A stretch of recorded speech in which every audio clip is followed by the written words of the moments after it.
So without further ado, I'd like to announce the winner of the Monash University Gold Quill Award. And the award goes to James Campbell of the Herald Sun.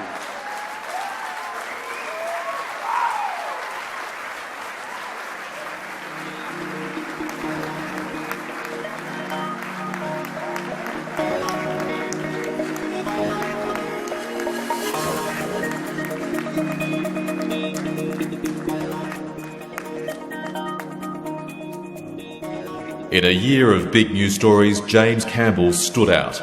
The publication of secret tapes revealing deep divisions within the state government in the aftermath of the Victoria Police leadership crisis triggered a series of events that led to the resignation of Premier Ted Baillieu and changed the course of Victorian politics. The impact of Campbell's work was strengthened by the publication of excerpts from the tapes on the Herald Sun website, an impressive marriage of print and digital media. The winner of the Quill for Best Breaking News Coverage is Brendan Donoghue, 7 News.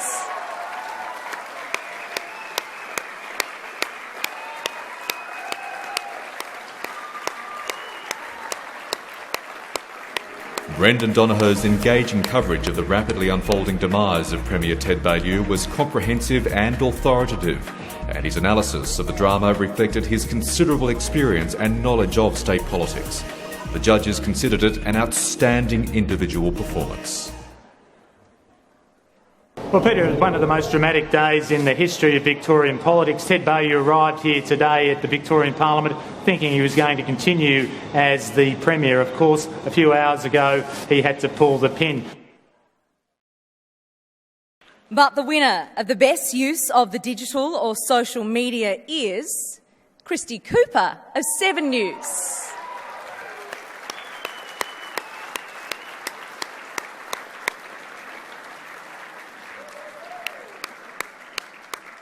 Cooper pulled every lever in the digital world to deliver compelling content on a breaking news story against deadline. She made intelligent use of user-generated content and showed what good old-fashioned news hounding can achieve when married with the capabilities of digital media. So once more, welcome to James, Brendan and Christy. I'm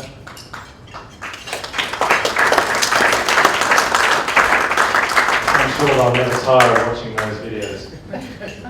The Quill Awards are nearly 20 years old, and those 2 decades, I think they have established themselves certainly as the premier awards for journalism in Victoria, but I think also have gained considerable standing on a national scene. And as we see yet again some of the stories that have taken the Quills for 2013, outstanding work not only at a state level but also at a national level.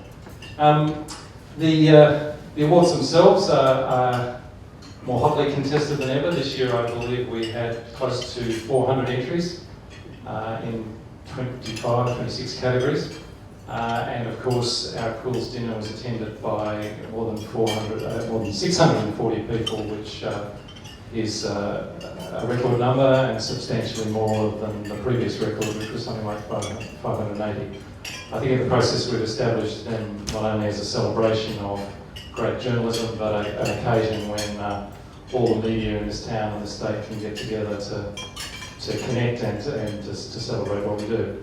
Now, we believe that certainly on the night there's not a lot of opportunity to consider and to talk in detail about the work that wins the prizes, and the purpose today particularly is for us to, with 3 of those winners, and including the gold winner, to talk a little about what's involved in winning a Quill, and hopefully a little bit of the inside track on how some of these stories came together.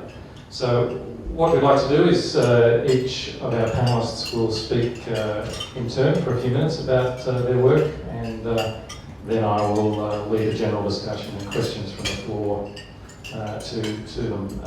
Unfortunately, we only have one mic. I'll pass it over to the panellists, and we rely on everybody else to yell. Thank you. If I could begin with James Campbell. James, of course, won his, as we've seen, won the Quill for Investigative, the Grant Haddam Quill for Investigative Journalism for his sensational stories around the secret tapes, which of course triggered eventually the fall of Ted Bailey. And as the judges noted, this was a terrific scoop in every sense, but also the way in which the Herald Sun was able to publish those tapes on their website gave a new and very powerful dimension to that story. So I'd ask James to begin by saying a bit more about that. Thanks very much. Thank you very much for having me. Well, it's difficult to sort of talk about the kind of background. There's a lot I can't really talk about the background to the how we came to have these tapes in our possession. Obviously, the thing I would say is that there had been a lot of rumours, scuttlebutt that they existed, and but you know, if you had $5 for everyone, every time someone said, "Oh, you know, yeah, it's all on tape," you'd think, "Yeah, right, whatever." It's fair to say that no one was more surprised than us when we found that they actually existed.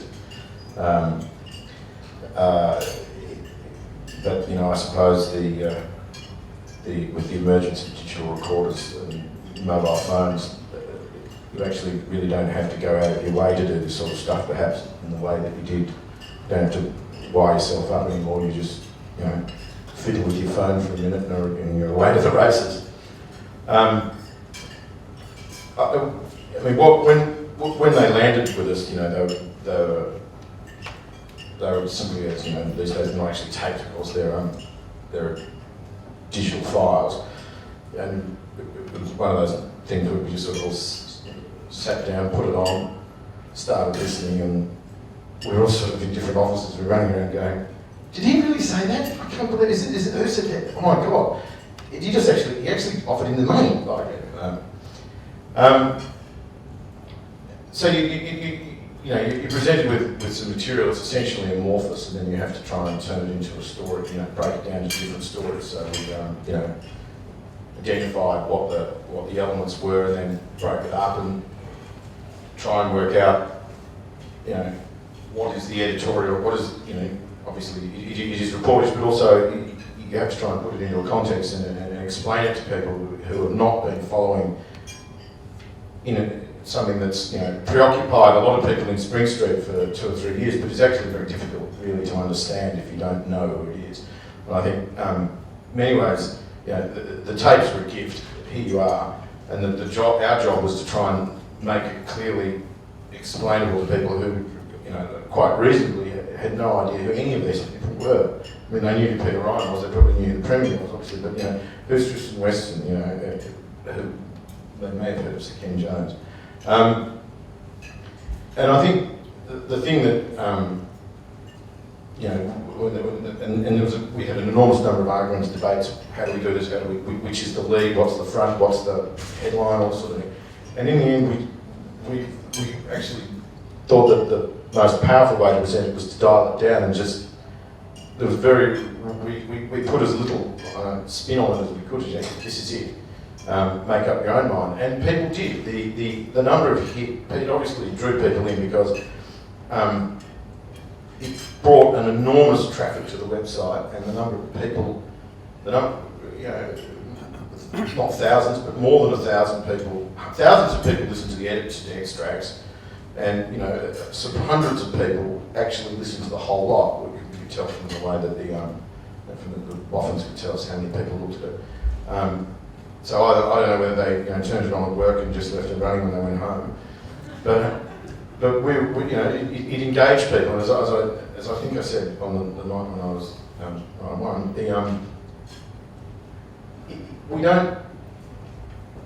people. If you're a journalist, obviously, we all deal with people in private conversations, and we know that they're like X, and what they're like in public frequently is completely, the public persona they just project can be absolutely nothing like the person that they're like in conversation. This was great because it allowed people to actually hear what, you know, how the omellette's made. And it's not necessarily that they're up to no good or that it was a criminal offence, and as the IBAC quite rightly said, there was really no criminal wrongdoing here. But it was just fascinating to bring people inside the room and hear, you know, how politics is done. So it was, you know, that was, I think, that's what made it so fun. Okay. All right, thanks. Christine? Okay, well, basically when I first heard about the story, which ended up getting the Quill, I thought there was no chance we could possibly cover it for television. There was a French sailor whose yacht had sunk in the middle of the Southern Ocean, and a cruise ship had been redirected to go and save the French sailor. Sounded like a brilliant story, but from our perspective, there was no pictures, there was no interviews. We can't do that with TV. But I guess I had this little window of opportunity. Many of you will know Sean Salby, one of our sports reporters. His uncle, by chance, happened to be on that cruise ship. And Sean came over and said, "Oh, my uncle's on the ship, would you like his details?" And I thought, absolutely. There was no phone reception, but luckily he was brilliant with his phone and his emails. And so I sent him an email and said, "Any chance you could help us out?" And he responded within probably 10 minutes and said, "Yeah, I'd love to." So certainly, he was absolutely fantastic, and without him, there would have been no story. But I basically said from there was still 2 days away from reaching the sailor. So a long way away in a really, really remote location. I said, "We'd love some vision of the rescue. Could you film it? Could you film it landscape? It's really tricky to send large files, so 20-second clips would be fantastic if you could keep it as still as you can. Talk us through some of it, show us the crowd reaction." And he took that on board and was absolutely fantastic. So we stayed in contact over the next, I think it was about a day and a half. And then at roughly midnight, 1 o'clock, when the rescue started to happen, my phone's going mental. And usually I sleep through it, put it on silent, but I thought, no, there's something going on here. So I started checking my phone, and he'd started emailing me through these clips, 20-second clips. There ended up being roughly 45 of them. He did such a good job. And I was watching this rescue with about a 4-minute delay, because every time he'd film it, he'd send it, and because they were so short, and because they obviously had Wi-Fi on board, it worked. And so I was really excited myself, because not only did I see these pictures, was I watching this rescue, but I could hear the reaction of all the passengers on board who had intended to go to the Antarctic to look at penguins or something similar. And so they were all quite thrilled by the whole thing. The first lot of videos was of the RAAF planes flying overhead and dropping flares. And you could see these flares from possibly half a kilometre away.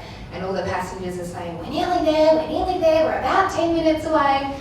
And I thought, I knew it was a story that people were interested in, but most people didn't have access to the boat because there's no phone reception. We didn't have any crews on board. So I started tweeting what was happening as it was unfolding. And yeah, by the end of it, we had some really extraordinary vision of the rescue. And I thought I'd push my luck, and I said, "Well, any chance we can try and get you up on Skype to do an interview?" Tried out Skype. I don't know why still Skype didn't work, but kept trying. Ended up being able to get FaceTime up on the phone. And I thought the quality won't be big enough if we try and get FaceTime up on the iPad. And this was all a learning curve for me and everyone in the office. We didn't have the FaceTime app set up in our transfers room, so we physically had, the cameraman physically had to film it off an iPad with the microphone next to the iPad speaker, and we got Ian Salby up on FaceTime, did an interview. And I thought, well, let's just keep pushing our luck. Could you possibly find the captain for me? And could you possibly find the guy who was the head of the rescue operation? And sure enough, before too long, there was the captain on FaceTime, and there was the rescue leader on FaceTime. And I tried to push it even further by saying, could we possibly get the French sailor? But he was locked away. But by 6 o'clock, early the next morning, we broadcast the pictures. it turns out there was actually a journalist on board who didn't realise they had any competition, and they put together a really brilliant article later that afternoon, but by that stage we'd been running the pictures all morning. I'd saved about 2/3 of them for 6 o'clock because I still wanted everything to be fresh at 6 o'clock, and I saved the interviews for 6 o'clock because that's our time bulletin. And so, yeah, there was other pictures out there eventually, but the journalist on board didn't realise there was anyone else fighting him to get the news out first. So the story was a really big learning curve, not only for myself, but I think everyone in the newsroom, and it's opened up a whole lot of new possibilities, and I think it's quite exciting to know what you can do despite being 2 days away from the closest vessel, let alone civilization and land. So that's how that one came about, and then the next day I flew to Tassie and interviewed the sailor when he arrived on land. And a bit of French at school helped me with that one. Thank you. All I can say is I'm glad they didn't ask me to do that story that day. My iPhone capability. I've got a bit of confession to make. The night of Ted Bay's resignation, I was just about to head to the car. I'd had a very heavy night the night before Pilates. I was a bit tired. I'd done a live cross that night about how Ted had said at 1 o'clock he was staying, he was going to fight. Jeff Shaw, the Frankston MP, had resigned that morning and basically pulled the rug from under Ted. He was under pressure, of course, because of James's story. But he said he was going to fight on, and that was the general mood about the whole place. He went through question time, but after question time, something happened in those couple of hours. Few conversations back at home, and he decided to pull the pin. So the word went around about, I think, 6:35, there was a special party room. Luckily, I was about to go to my car, heard that, stopped, rang for a crew, couldn't get a crew, this is where the iPhone comes in. I literally started filming the start of the party room on my iPhone. I think one crew arrived, then another, then the link van, rang the newsroom, of course, and said, it looks like he's going to pull the pin, went up to 2 of the advisors and said, is he snatching it? And they just looked at their feet and wouldn't answer, so I knew he was. Rang the newsroom again, spoke to Simon Bristol, Peter Mitchell went live, breaking news, da-da-da. And then we just started breaking into the program, doing sort of rolling live crosses. Some of them went for 5 and 6 minutes, which is a very long time. If you look at most live crosses go for 10, 15, 20 seconds, so I had to talk, I think one time I was talking for 5 minutes, 40 or 6 minutes, throwing to grabs that we had from Ted Bay's resignation. They hadn't actually announced that Dennis was the replacement, but we sort of broke that on news that I believed that Dennis was going to be the next Premier, and people were saying, who's Dennis? And luckily I'd been up in Parliament since 1988, and I was only about 3 years old at the time, and knew Dennis from when he came in, and had that confirmed, and then it was down to obviously Government House about 10, and then a special bulletin at I think about 11 o'clock, which was a pretty good bulletin. It had lots of more live crosses, Ted's resignation, Dennis's press conference, Dennis being sworn in, and big backgrounders on Ted and what had happened and the pressure from the Tristan Weston tapes, which I think may have been taped on an iPhone by Tristan himself, I'm not too sure, maybe James can nod his head. Yeah, so iPhones in the Tristan Weston case, in my case at the start, but thankfully didn't have to use the vision.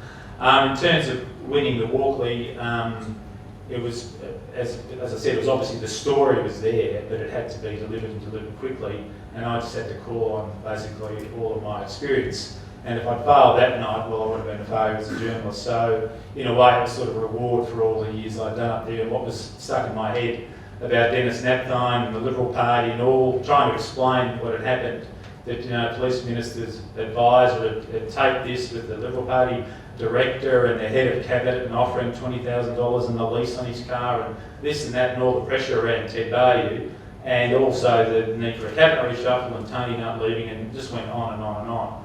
So in the end we were pretty exhausted at the end of the night, and then the next morning of course you had to be up to do the sunrise and then the afternoon show and the morning show and 6 o'clock. So it just rolled on and on and on. But it was a great experience on the night, and I'd like to thank James for getting the Tristan Weston tapes, and also Jeff Shaw for resigning on the day, which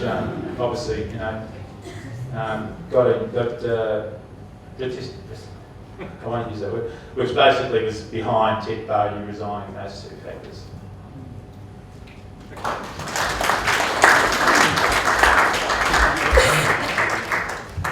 Okay, well, look, I might go straight to the floor if people have particular questions to one or all of the panellists.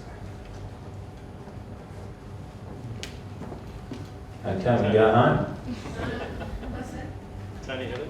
Hi, Tony Henry from News Limited. Michelle, I'm just wondering whether or not you now have FaceTime in, I don't know what the room was before it, but whether or not you've adjusted within the newsrooms now, utilise that technology so it can be, I'm assuming, recorded straight to broadcast quality. Yes, we do, and I believe we have Skype as well. And it was quite tricky in order to get that set up because there's a lot of security issues involved with it, which will go over the top of my head. But we have made changes since then, so I haven't had a chance to use it since, but I'm looking forward to when I next can.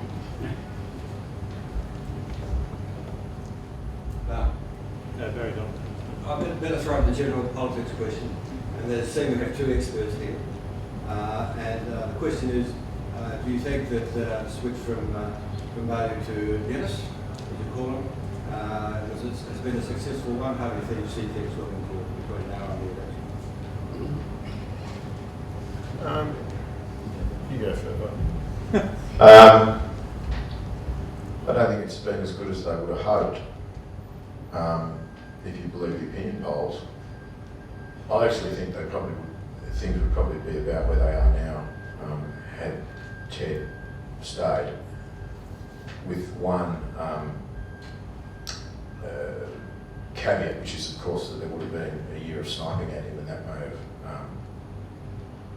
undermined him. He has an extraordinarily imbecilic backbench. This is I really think people imbecilic. I think some of these Liberal backbenchers who were elected in 2010 have to be seen to be believed. And they were, I think, revved up and manipulated because they have no political experience, or many of them have actually very shallow roots in the Liberal Party.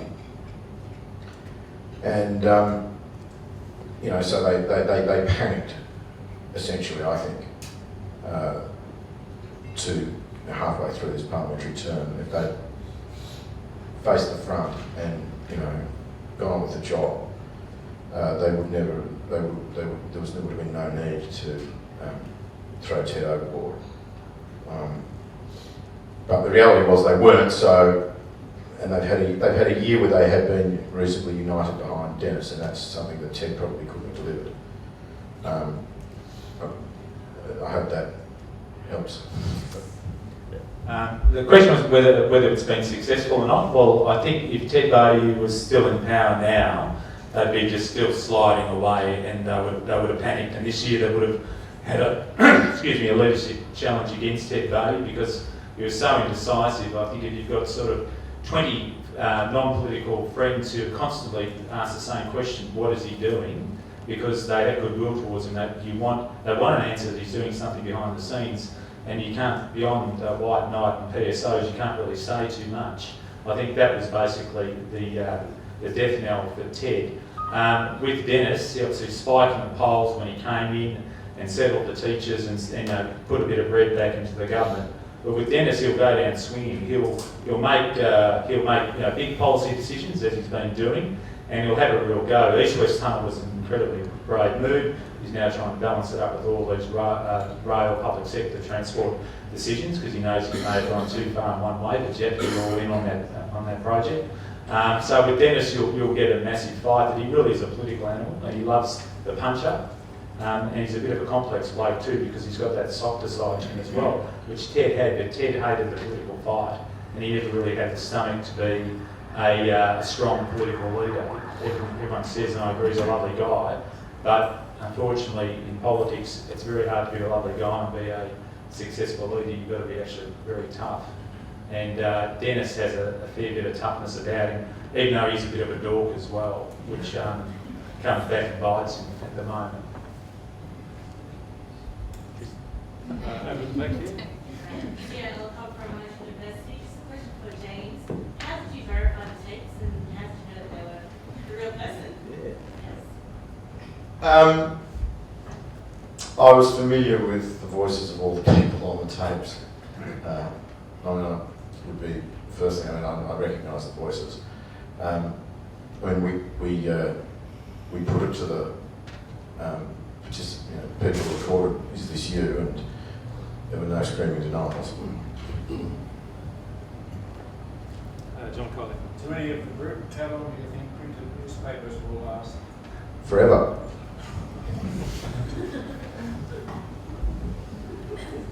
It's a really good question. I think at the age, it might be as soon as 2 years you won't have Monday to Friday and you'll keep Saturday, Sunday. And obviously digital is just taking over, and why cut down a tree, refine it, print it, send it out to Mildura and then junk it that day. The model it's hard to see it surviving into the future when we'll have content just delivered to our watch in a year or whatever, or straight into our brain under 16G when that comes in. So yeah, it's very hard to see. I've got a lot invested into the age, but the Monday edition is like gossamer when you go to pick it up. And I've changed my habits. I wake up now and I just read off the tablet or off my iPhone. I do look at the paper later on, but it's very thin on Mondays and Tuesdays, and the advertising's just flying away. I think in one form or another it will be around for a long time, because while people are turning more and more to the internet to get their news online, there are always going to be people who want to sit down and read the paper. And I hope it's the same for television, that while you can see a lot of news live streamed on the internet, I think people like to relax and sit down and not always be in control, just to let this, let TV news come to them, read their paper, sit in bed, sit on the beach. I hope it will be around for a long time, and I'm coming from a Gen Y, so I've grown up with the internet and I've grown up with social media, and I still love to sit down with the paper. And so I think certainly the readers will continue to diminish, and certainly there won't be the advertising revenue that there used to be, but I genuinely believe that in some form newspapers will be around for a long time, because I think people will still want to sit down with the paper. Okay. Come in there with one of my own. I think you've touched on a pretty interesting point there, and that is we've talked a lot about the pressure that newspapers have faced from digital media and so forth, but it also puts pressure on other sort of conventional media, including television. How much tougher is the job, in your cases, Brendan and Christy, for a television reporter operating in this 24-hour news cycle? Well, I'll give you an example. When I found out in 2007 that Steve Bracks was in a shock move, in a shock position, was going to resign, I knew if I didn't break it within 20 minutes, I would be the person who broke it. So I couldn't get a link ban and a camera in 20 minutes. So I made the decision to ring 3AW and broke it on air. They suspended the news at 10 o'clock, and at 10 o'clock, Neil Mitchell and I just spoke for 3 minutes about Steve Bracks was going to announce in 2 or 3 hours that he's resigning. So that's the sort of pressure you're up to, because I don't want to give up that story. I didn't want to give it to 3AW particularly. I won the call for it, but I knew if I didn't do it, and that happens all the time. Unless if I get the story at 5:30, of course I'll break it at 6 on Channel 7. But if you get it early in the morning and you don't have a crew and a link band, there is that pressure about you'd rather break the story, get the kudos for it, and help out the radio station. Then not break it all and let someone else break online, because it's just a 24-hour cycle now. And with Twitter, we're constantly breaking stories before we go to the stories. So there's always that as well. And then there's the other effect is that some lazy newsrooms don't go to stories, and they can just find out what's happening all the time by monitoring Twitter. In your case, Christy, it's a critical issue. You were right in front of the Twittering pack. Well, absolutely. I was getting this information at 1 o'clock in the morning, and we weren't going to air until 6 o'clock that night. So it certainly does come into play a lot, and we are encouraged more and more by the network to tweet as much as we can. And also, if it is a story that's breaking early in the day, as Brendan mentioned, we are encouraged to call radio networks to break the information there, and plug Channel 7 to encourage people to come and watch at 6 o'clock that night. And I've only been with 7 for 3 years, but it's changed a lot just in 3 years. So it'll be really interesting to see where we are in another 3 years' time, because when I started, the 6 o'clock bulletin was our primary focus, whereas in that time now, there's the morning news, which we're encouraged to do more and more crosses for, the afternoon news, there's Twitter, there's Facebook. We've got our online journalist who's constantly calling saying, which of this information can I put online now because it's not up yet? And it's tricky because for us, we don't want a lot of that information to go up because we want to be breaking the news at 6, but it's harder and harder to do that. So you do have to be quite selective with what you let out early and what you save to keep that 6 o'clock product as full of new information as possible. Jim Clark? Jim Clark, following on from your discussion about Dennis Hadfield, I would also like to ask a legal question. It seems to me that Victoria barely ranks in the Prime Minister's priorities or his mind at all, and our Premier has actually taken him up on a couple of things. Can the panel please give me their thoughts on where is the situation with Macdonald and Abbott going? Really, is this state going to be long fully left behind? I'll just quickly, I think Tony Abbott sees Victoria as the left state. The last federal election results, the Labor Party won a fair swag of seats and there wasn't too much movement, which was different in other states. So he sees Victoria still the bastion of the Labor Party. Interestingly, he held drinks about 3 weeks ago. You were there, weren't you, James? I saw you, I think. Where he held drinks. It's the first time I can remember a Prime Minister holding drinks for the state press gallery. I mean, he obviously has drinks with editors of newspapers and news directors of TV news, but he actually had the middle pack, the middle run people there. So James was there and myself, and people from FM radio, and Richard Duclos, and Limo, and so he was actually sort of reaching out a bit. Although he spoke to Andrew Bolt for most of the night, so that was interesting. So it was a wasted opportunity for him. But so that's one thing. They're bluing over GST, and they want him. He's put in some money for the East-West Link, $1.5 billion, but he's balking at putting in money for urban rail. So they want more out of him. And I think that as you get close to the election, if he doesn't put in, they'll start yelling more at him and pushing off him, so that they can tell Victorian voters it's not their fault that the state government's not getting money out of Canberra. Yeah, I mean, it's a weird sort of thing that, I mean, part of it I think is that there's the two most senior Victorians in the cabinet are Andrews and Rob, and they don't appear to, they don't sort of present as sort of strong advocates for the state. Abbott's chief of staff, of course, Credland is Victorian, and so is her husband, who's the director of the party at federal level.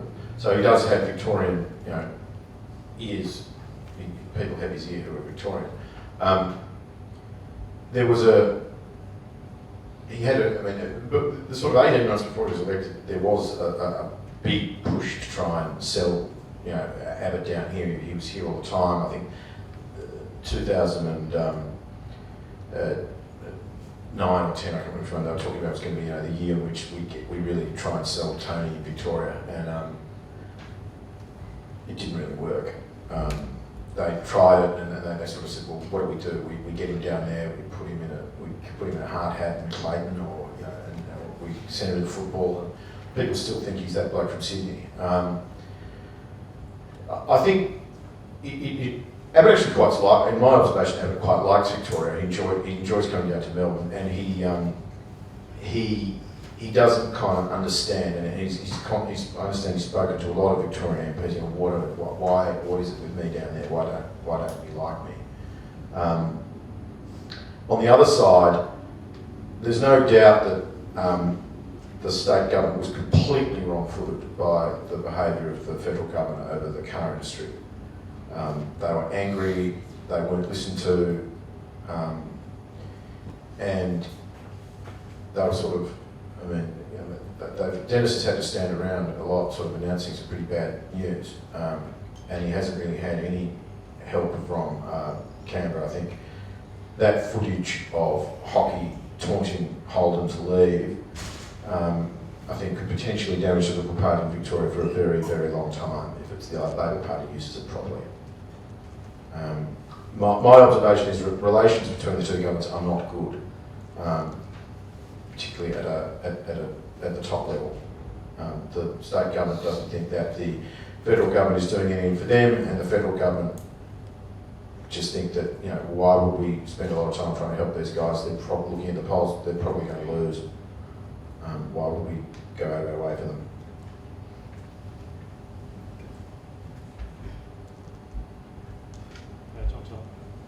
John Charles, congratulations on the first division of the Quills. James, I'm particularly interested in your comments, fleeting comment, but you talk about the bias in the newsroom. Why talk in that way? You want to elaborate any further? Well, I don't think I said bias, I said spin. What I meant was that, you know, every story has a first sentence, which is a selection of facts that you think are the most important. I didn't mean it in a political sense. I mean, but, you know, but I don't. I mean, newspapers have their prejudices, the same as everyone else. So it's no great secret. You know, I think News Corp cops a lot of stuff for being, fervently anti-Labor. You could probably point to different newspapers in the group who are more or less anti-Labor than we are, but I don't think that the Herald Sun has a bad relationship with the ALP at all in Victoria. Going back to the Brumby era, when the paper got on very well with Sharon McCrohan and then George Spigos, who were the Premier's press secs, had excellent relations with the paper. I don't know what they say, after their 10th pot, but if you ask them early in the evening, I think most people in Victorian ALP would say that they get a pretty fair go out of us. When Andrews announced his 50 level crossings policy, he wants to sell Port of Melbourne and get rid of Melbourne's worst 50 worst level crossings, we gave it, the royal treatment. Whether or not any other papers in the News Limited fold in different states were treated that way, I couldn't comment, but I mean down here, as I say, I challenge people to say that I don't think we have a particular bias against the ALP down here. But,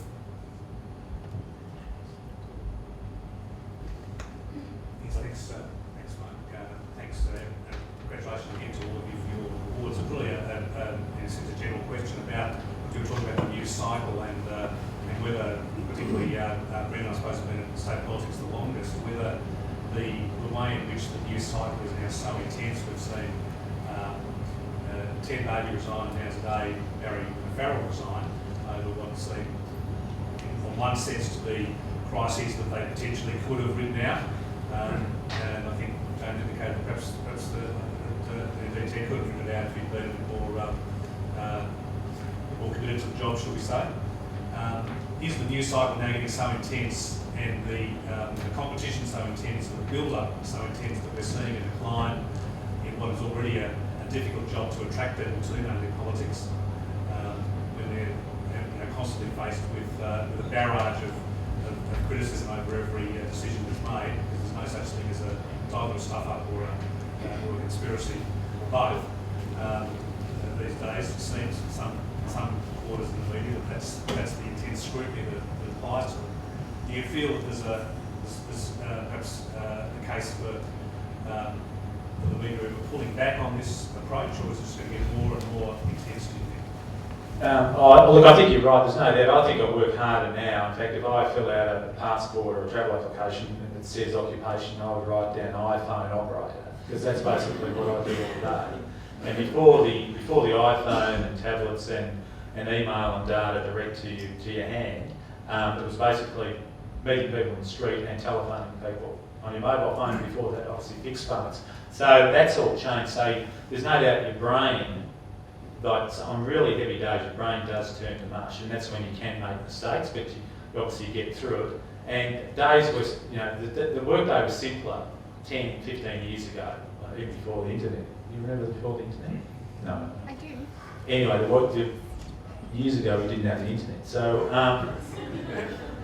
there's no doubt it's getting harder and harder. Whether that affects attracting people, I don't know, because obviously the Gen Y has grown up with all this, and they're more used to walking down the street and texting and doing whatever and not bumping into poles like I do. So you just got to grin and bear it, and delete.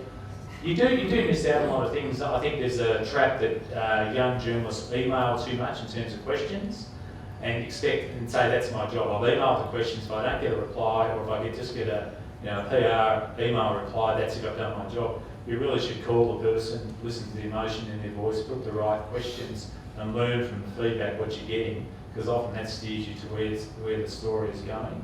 So that's probably lost in journalism a lot now. That a lot of companies just say email. If you ring up and say, well, I know you've got to email. Ring up the defence. You've got to email. Everything's email. You have to put out, good morning, how are you? I'm a journalist.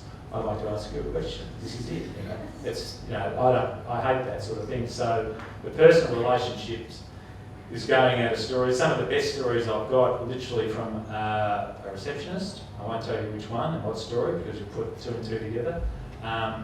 A driver, I won't tell you which one, because you put 2 and 4 together and get 6. And I met in Frankston one day, and another bloke I met up at the Murray, he told me that Dr. Reid had written a letter to Essendon, worried about the supplements scandal, which we didn't know about at the time. And I told someone thinking that it had been in the papers, and it hadn't. And they went on and did the story. So there you go, those sort of things can happen. You've got to be careful, but it's personal, sorry Simon, I didn't tell you about that. But it's something that's personal relationships. So literally I was being at a party and talking to someone, and the next morning remember what they told you. I mean, those sort of things, that's where you get the stories. The definition of a good story or a true story is it's something the other side doesn't want written. That's when you get them. So it is a pity that technology is sort of smothering all that, and you've got to fight your way through the digital data to get to the real sort of, the truth. Do you feel that the quality of our politicians is declining? The quality of politicians declining. I think they're changing because of the media and all that sort of presentation and Twitter and Facebook and all the PR people around. They try to hide the numbers now. So normally we have a list of PR people to ministers, and normally they try to make 111, so there's 22 in state cabinet and a couple more for the premier, so it should be about 24. Well, if you count them up properly, they're probably up at 80 to 100, because they just hide people in departments now, and there's people all over the place, and you ask them what they do, they don't do PR, they do strategic communications and stuff like that. So that's what's happening to support the politicians trying to keep pace with what the public and we all demand. Could I perhaps ask Christy at that point, I mean, what's your outlook as a relatively young journalist as to the course of journalism at the moment? Are you sort of scared about where all this is heading? How do you think this explosion of instantaneous news and expectations of people is going to affect the job of journalists? And how can journalists do their job effectively into the future in this environment? Are these assets or are they real liabilities? I wouldn't say I'm scared about it. I'm realistic that my career is not going to be a lifelong career as a straight news reporter.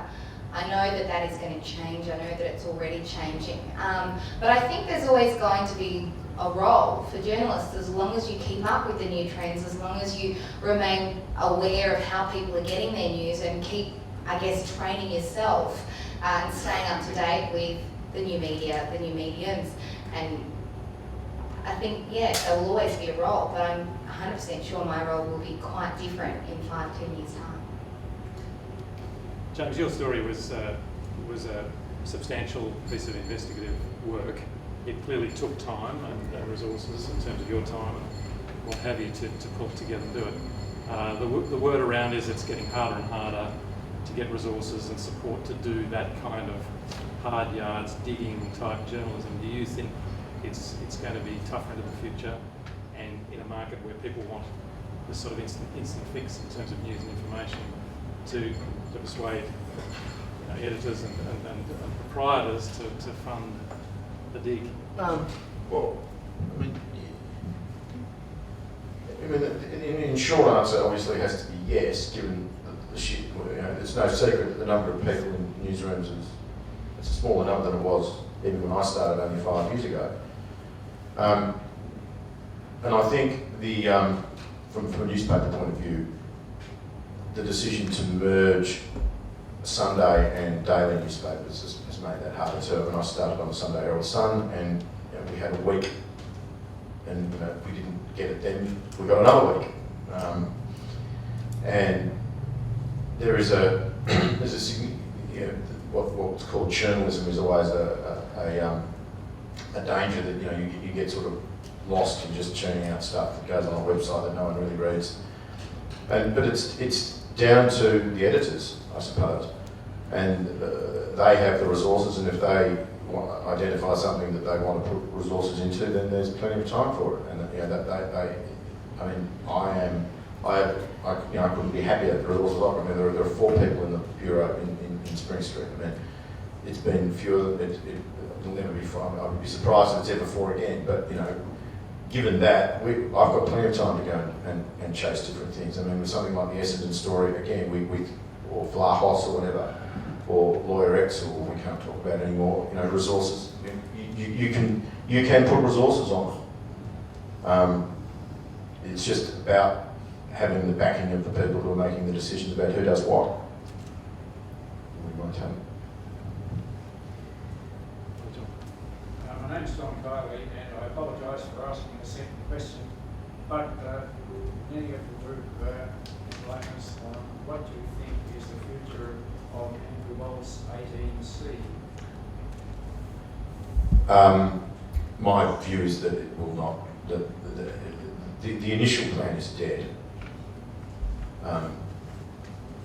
The age was right when they said that. It got monstered in cabinet, and now it's gone to an exposure draft.